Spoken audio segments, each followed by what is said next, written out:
Hello ladies and gentlemen, it's time finally for the long-awaited JDG versus Top Esports. I'm not sure if I'm going to do all the games in one run in one day, but I think, these are good games to relive because it's been quite some time since this finals was played. But all in all, let's just jump right into it. Let's try to keep the questions and the conversation about the game that is right in front of us. I know everyone's very eager to jump in with any type of questions, and I don't mind them most of the time, but all in all, let's focus on what's in front of us. And we've already seen this series, so it is what it is, right? The Chinese meta is very different from the meta we've seen over in any other region for that matter, but I'll try to explain it as well as I know it, We have a TF ban, Ornn ban, Zoe ban, Yagao specials, now when LeBlanc is less prioritized and Kanavi is playing a very specific style that doesn't really fit with LeBlanc. It's all about mid laners that, help the jungle and accommodate the jungle. Twisted Fate can sacrifice his own lane for the greater good of others, and Zoe is something that has prio into many matchups. Ornn is a very Zoom specific pick. He loves picking Ornn, and it just synergizes as well once again with Kanavi's junglers. Right now the meta is in a place where it really fits with how Kanavi and JDG want to play. I think if we looked at a team and I understand the word meta is a bit overused and convoluted, but the way I see it is, what makes the most sense on paper. There's a lot of teams that play on a level where they are making moves that are almost illegal. Not in the sense that they are illegal, but they are breaking the boundaries of, what is considered, standard. In a sense that, let's say there are teams that can win 3v5 fights but on paper they shouldn't, right? But after analysis and after you look at it, it makes sense that they win 3v5 because cooldowns are down, etc. But I mean in the sense of what is expected. And I think in the case of JDG, they're very good at playing the long-range AD carries. Loken is one of the best AD carries in the world, if you guys don't know him. He played on ESC ever with Athena and Key, so they were called Loken Key, but Key is now long gone. Loken is one of the best AD carries coming into the World Championship. So this one is definitely a player to watch. Even in this series, Loken performed really fucking well. There's a lot of talk about Kanavi, but this is a series that he didn't play too well. I think Yagao is also fantastic. Yagao is like Doinby on crack. The way I see, the reason I say Doinby on crack is because this man actually has good mechanics. So I think, this cooperation is very beautiful. Obviously, Yagao doesn't do timers and so forth, and I'm pretty sure Doinby has like this very crazy awareness of the map that is unmatched, but just to give some insight about what to expect from Yagao,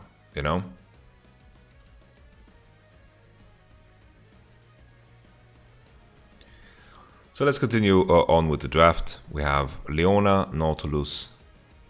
Wait, I'm looking at it in the wrong order. These are the first three bands. Caitlyn, Orianna, and then Quinn. So Quinn is for Renekton, obviously. That's it. It's for Renekton, nothing else. Orianna, a Knight specific. I don't think it makes much sense. And then Caitlyn was a natural progression for a lot of teams on red side. Nevertheless, we continue. Nidalee is first picked here because the idea is you don't want to give up Renekton Nidalee, and Renekton first pick is significantly weaker. Nidalee, in this case, there's a lot of champions that will naturally synergize with Nidalee. I think the Sett Nidalee is something we've seen in the LCK a lot. It's a very strong 2v2. Sett is a very strong mid laner. It is surprising we haven't seen more of it in Europe or NA for that matter. It is something, it's one of those styles or champions that put more emphasis on your jungler. It has very good synergy. Very good synergy. It is a tank champion that comes from mid, has many itemization choices, and will never be bullied out of lane, has strong fighting, strong 2v2, and that's the idea of it. So Nidalee Sett is a very, very strong combination. I think the priority on Sett support has been lowered by a lot, and in most cases, when the enemy has Nidalee, you have no business picking Sett already, so they are going for the Pantheon and the Renekton. Considering these support bans, I think Pantheon prior goes up. These are two supports that are very good into Pantheon, but there is of course other options like the Tahm-Kench. Tahm-Kench is a completely fine matchup into Pantheon. Pantheon doesn't like too much fighting against supports that he can't kill. Pantheon enjoys lane phases where he has two targets to commit an all into, but definitely Pantheon is so strong early with Conqueror that he can even win against the Tahm early on. But eventually will be outscaled. Yagao was very impressive in this series. I think Yagao was someone that, you know, went under the radar and looked like a bit of a LeBlanc one trick, and after they played each other at MSC and Top Esports really got the better of them, I think the opinion of Yagao really went down in many people's eyes. But I think he's super good. Isn't PTA better than Conqueror? The general impression for those people that play Pantheon is that after that initial proc where you use of course PTA and then you back off, it just packs too little of a punch. You can stack Conqueror very quick on Pantheon, the same way you proc PTA very quick, and it's just better in extended trades.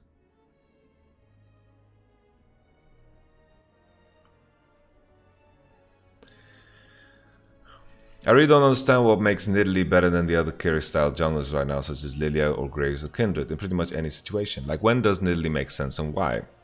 Well, Nidalee has very good burst damage, very good clear speed. She's very mobile and quick, and with the right combinations of lanes, she can be very lethal. Her only weakness is CC, and realistically, if the enemy player is good, banking on that you're going to hit spear is most of the time not possible. That's why you see synergies like this. You see Nidalee together with Renekton, Nidalee together with Pantheon. These are very, you know, easy combos to go for, you know? And you will almost always be in one-shot range of these combinations. Phase Rush is new best on Pantheon. I must have missed it. Like, if you guys say it, I'll believe you, because it's not something that I've looked up recently. But I guess you would go Absolute Focus, Scorch, and then maybe you just go the OP rune, what's it called? Nimbus Cloak.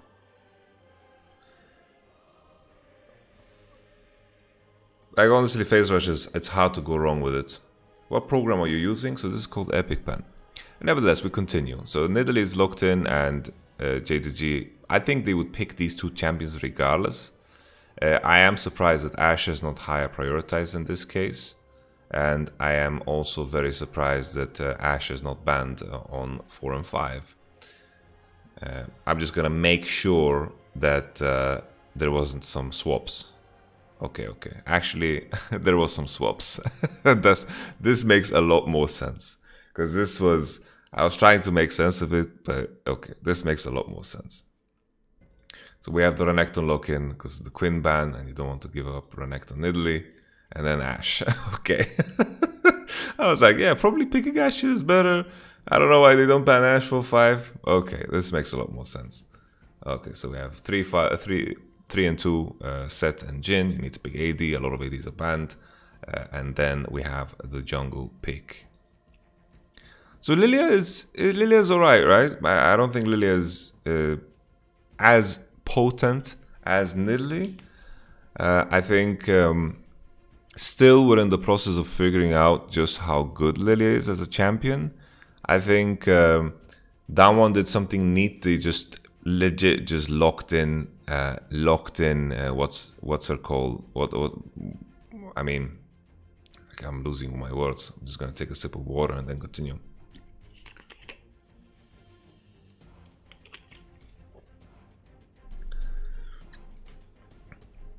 Alistar was a great lock-in. Damwon picked it.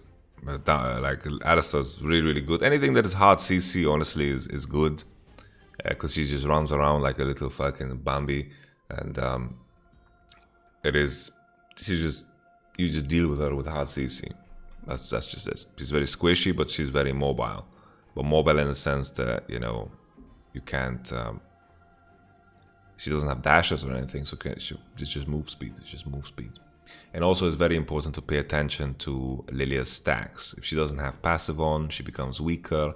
And that's why she's sometimes very strange in 2v2s, because sometimes she's running into fights and she doesn't have any stacks on, and that is where she is the most vulnerable. When she can rotate her spells a couple of times, then she's super strong because her DPS is good, but she's very fragile as a champion. And I think that it is very easy to naturally counter her within the game. So this is something that I would definitely look out for.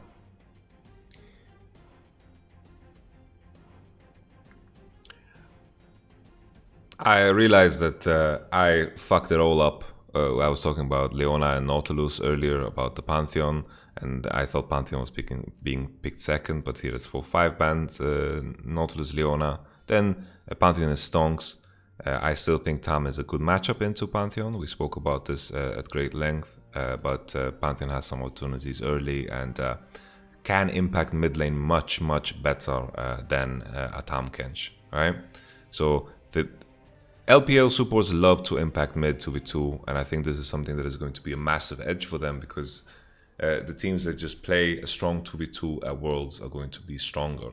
G2 have a good 2v2 mid, Top Esports have a good 2v2 mid, JDG have a good 2v2 mid, and I believe Suning also have a good 2v2 mid, LGD also strong 2v2 mid. The star players on that team are the 2v2 mid.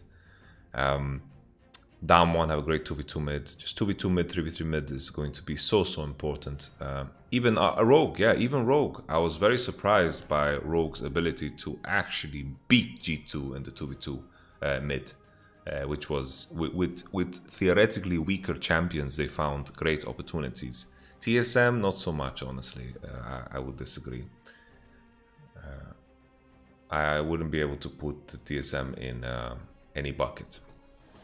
Nevertheless, we continue. JDG top 2v2 is extremely strong, yeah. I would say Zoom is better than 369. I think Zoom is really good. Zoom is really good. Nevertheless, we continue with the draft. Oh, we mute that. And then the Qiyana last pick. The Qiyana is primarily for the synergy with AP, the AP jungle. I think picking Qiyana into Sett feels very counterintuitive. Naturally, champions that are durable and bulky are good against Qiyana. But I remember watching this matchup, because this is the first time I see this matchup. I remember seeing that Qiyana could actually just play for the wave and out push. But at the same time, I'm not too sure about how comfortable Knight is on Sett. Because when I think of Knight and Karsa 2v2, I don't think of them playing these two champions. I think of Yagao playing these two champs, right?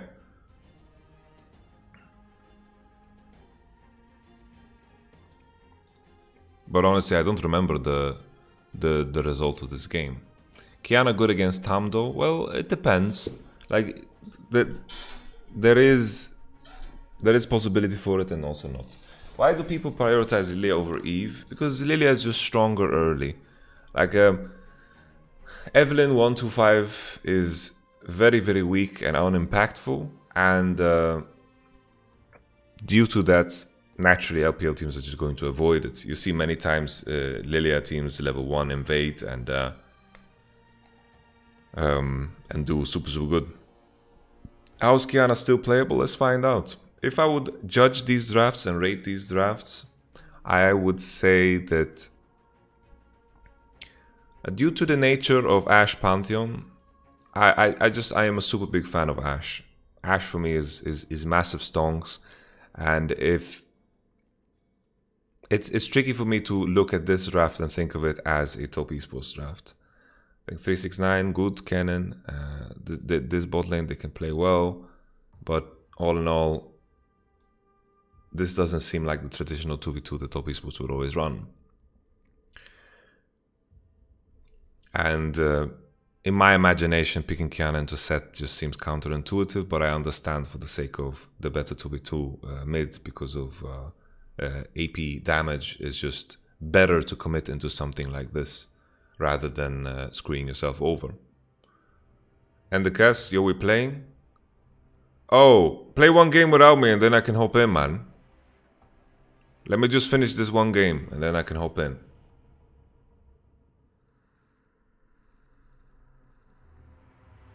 Thank you, Enda.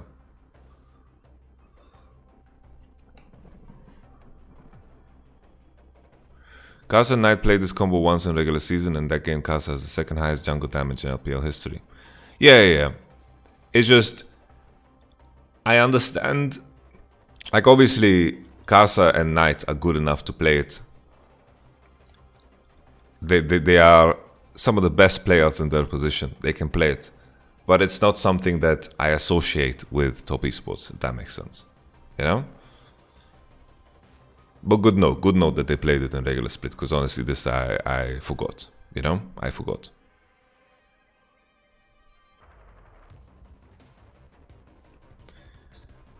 Well, I think blue side is slightly favored. Slightly favored. Honestly, it's relatively even. If I look at these two, I think Cannon is happy because the jungle is Lilia. I would be happy.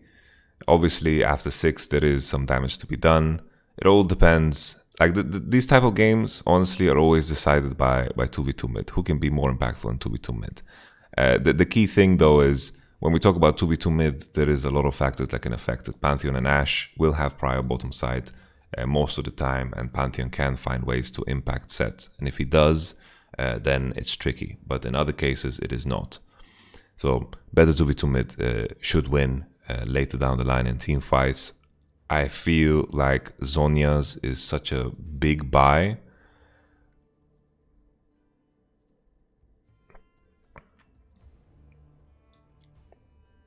I wouldn't say Evelynn and Elise are as similar, because Elise is very, very keen to cause damage from 1, 2, 3, 4, 5. 1, 2, 3, 4, 5. While Evelynn has time as a friend.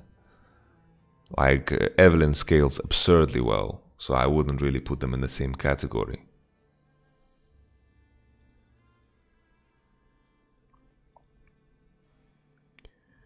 But in terms of strength, I would rather have an Evelynn than an Elise in the current state of the game. In the current state of the game, I would go for Evelynn. But yeah, you are quoting Ellis. I don't know if it's accurate or not. So I'm just answering what you said. This is not. I know that people spread opinions of others in a wrong manner many times.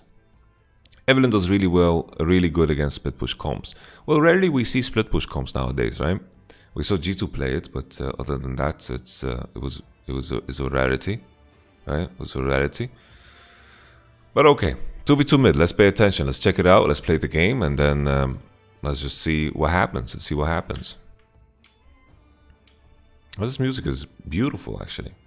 This creator-friendly playlist from Riot Games is honestly a thing of beauty. Yeah, Evelynn is definitely very, very good at impacting the map. Very, very good at impacting the map. Thing is, 1-4 and 1-3-1, it's lost for many, but 1-4 and 1-3-1 is in a lot of cases very, very similar and has to play it very similarly.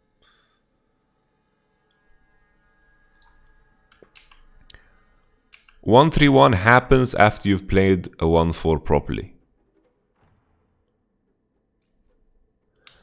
He did say it today during T1 vs Genji. T1 drafted Jason, it could be flex mid or top, and T1 picked Elise over Evelynn. LS said Evelynn does the same things as Elise, just better. Well, I think in that case, I think it's worth it to go Evelynn. Because I think Evelynn compensates. Well, keep in mind, you know, our boy LS is fucking saying millions of words every day. We can't handpick, you know, one sentence and, you know, attack that. I'm pretty sure he knows that Elise is more impactful early. I think it's just a question, you know, holistically in the game. In that case, I agree that Evelynn is the better choice. I think Evelynn is the better pick. I think Evelynn is wiser because Jace can carry Evelynn through the phase of being weak and useless to the point where she is super, super strong.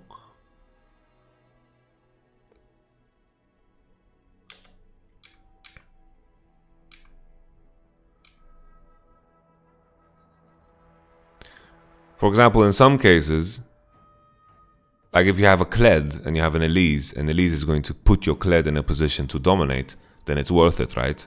It's all about, you know, give and take. It's always about give and take. So there was a lot of level 1 invades that people were going ballistic over. Renekton didn't commit. Kennen is already in top, so this is just a 4v4. Looking at the champions, honestly, in this level 1, I would slightly favor top esports. It's just easier to poke. They never have to hard commit. And even if JDG actually latch onto someone with the W of Pantheon, I don't think they have enough burst to commit all the way, especially with Guardian.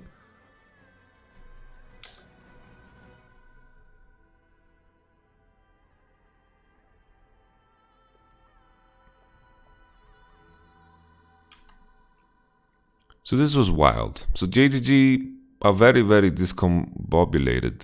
I don't know why Kanavi goes for the Raptors. Like even this position, like they are not thinking the same thing. Like you only start these Raptors if you actually control this bush, and JDG actually gave it up. It feels like they realized they are actually weaker in this 3v3. This was a very, very big question mark here.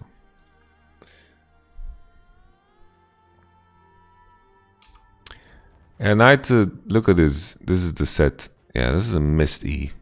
Definitely. And here comes the flash.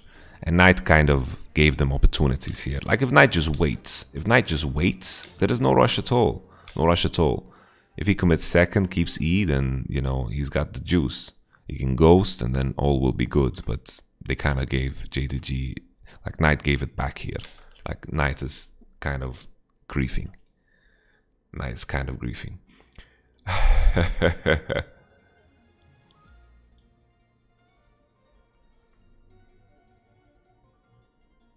Oh, for some reason my stream disconnected, but the people that get to watch this recording at home on YouTube get to see the rest of it.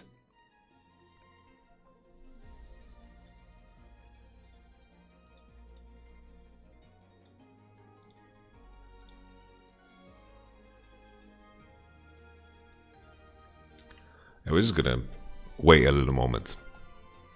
This is therapy time. How was your day? Tell me about it.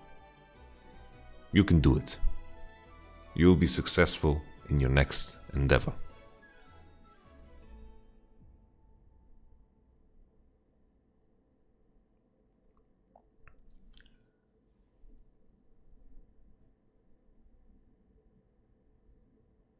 I'm sure it will all be okay.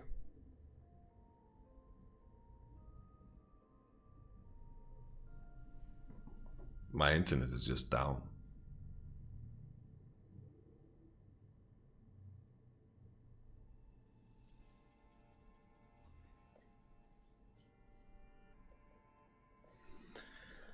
I apologize for this, guys. I don't have editing magic. Well, I might have editing magic, or I could probably edit it, but it's so time consuming, and considering the volume of how many games I review, it is just too time consuming. So it's just the price of, if I would edit these videos, then the price would be less videos, and there's no fun in that. There's less fun for me, less fun for you guys, I believe. So this is just a creator choice. What a gem.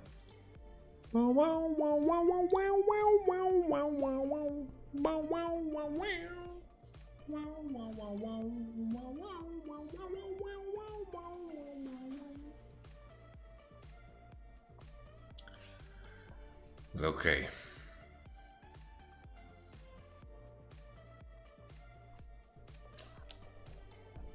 Oh, this is a blower.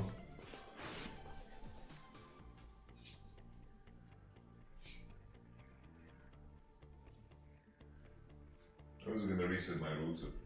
Is it router or router?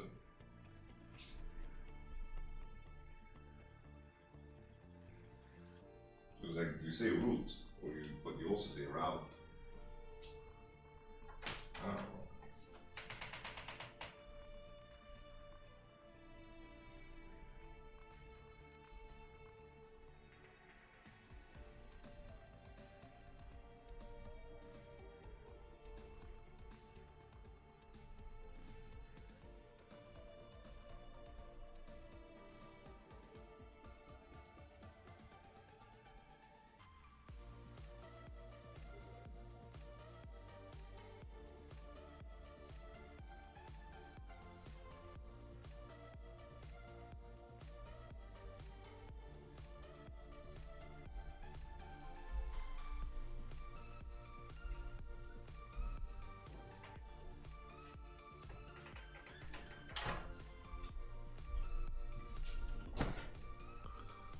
Hello. Uck you? Why Cloak Dagger? I think we're back. I think we're back. Hello. Do you see anything? Berlin Internet.